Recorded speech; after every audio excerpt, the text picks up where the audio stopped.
ప్రతిక్షణం సమాజం కోసం మీ మిత్ర న్యూస్. తమ సమస్యలు పరిష్కరించాలని డిమాండ్ చేస్తున్న సమగ్ర శిక్ష ఉద్యోగుల నిర్వాహ దీక్ష నేటితో 16 రోజులకు చేరుకుంది. బుధవారం మహబూబ్ నగర్ పట్టణంలోని ధర్నా చౌక్ వద్ద జేఏసీ అధ్యక్షులు శ్రీనివాస్ మిత్ర న్యూస్ ఛానల్ ప్రతినిధితో మాట్లాడుతూ సమగ్ర శిక్ష ఉద్యోగులను విద్యాశాఖలో విలీనం చేసి వారి యొక్క ఉద్యోగాలను క్రమబద్ధీకరించాలని ఆయన డిమాండ్ చేశారు.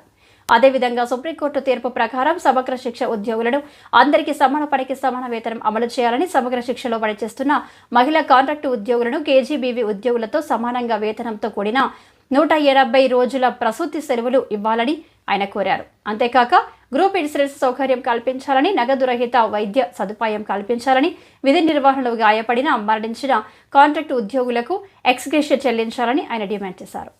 అంతేకాక 61 సంవత్సరం నిండిన కాంట్రాక్టు ఉద్యోగులకు రిటైర్మెంట్ బెనిఫిట్స్ ఇవ్వాలని, సమగ్ర శిక్ష ఉద్యోగులను విద్యాశాఖలో విలీనం చేసి వారి యొక్క ఉద్యోగాలను క్రమబద్ధీకరణ చేయాలని ఆయన డిమాండ్ చేశారు.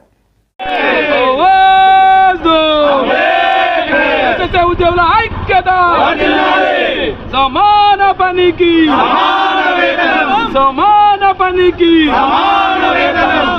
ఉద్యమాల యుగం ఇది,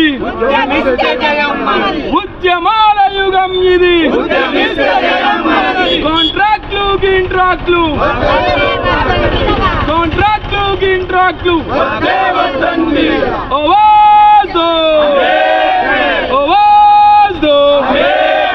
హన్మకొండ హామీని వెంటనే, హన్మకొండ హామీని వెంటనే సీఎం గారు, సీఎం గారు, సీఎం గారు ఎస్ఎస్ఏల ఉద్యోగాలను క్రమబద్ధీకరించాలని, అదేవిధంగా విద్యా శాఖలో విలీనం చేయాలని డిమాండ్ చేస్తూ గత 16 రోజులుగా చేస్తున్న ధర్నా ఈ రోజుతో 16 రోజులు కంప్లీట్ అయింది. అసలు వీళ్ళ డిమాండ్ సంబంధించిన విషయాలు, తర్వాత ప్రభుత్వాన్ని ఏం డిమాండ్ చేస్తున్న విషయం తెలుసుకునే ప్రయత్నం చేద్దాము. చెప్పండి, ఇప్పుడు మీరు ఎన్ని రోజుల నుంచి ధర్నా చేస్తున్నారు, అసలు మీ డిమాండ్స్ ఏంటి? సార్, నా పేరు కె శ్రీనివాసులు, మామనార్ జిల్లా జేఏసీ అధ్యక్షుడిని. మరి రాష్ట్ర వ్యాప్తంగా సమగ్ర శిక్ష అభియాన్లో 19,500 మంది పనిచేస్తున్నాం సార్. మేము రోస్టర్ కమ్ మెరిట్ ప్రకారమే డిస్ట్రిక్ట్ సెలక్షన్ కమిటీ ద్వారా ఎన్నుకోబడినాము. దాంతోపాటుగా రాత పరీక్ష, ఇంటర్వ్యూల ద్వారా మాత్రమే సెలెక్ట్ కాబడినాం కనుక మాకు అన్ని అర్హతలున్నాయి.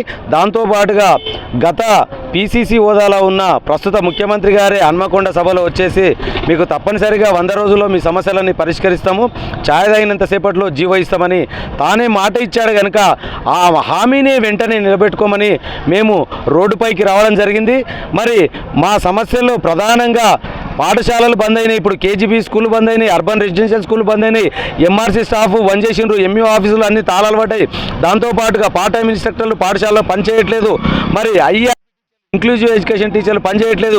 డిస్టిక్ ఆఫీస్లో పనిచేస్తున్న డిఓ స్టాఫ్ అందరూ కూడా మమేకంగా దరిదాపుగా రాష్ట్ర వ్యాప్తంగా పనిచేస్తున్న 19,500 మందిని కూడా సమ్మెబాట పట్టడం జరిగింది. యాక్చువల్గా మీరు చేస్తున్న ఈ ధర్నాకు సంబంధించి మీ ప్రధాన డిమాండ్లు ఏమున్నాయి సార్? ప్రధానంగా సార్, మరి మేమంతా హై క్వాలిఫైడ్, దాంతోపాటు అన్ని అర్హతలు మాకున్నాయి కనుకనే రెగ్యులరైజ్ చేయాలని కోరుతున్నాము. దాంతోపాటు విద్యాశాఖలో పనిచేస్తున్నాం కనుక విద్యాశాఖలో మమ్మల్ని విలీనం చేయాలని ప్రధానమైన 2 డిమాండ్లు మాత్రమే సార్ మావి.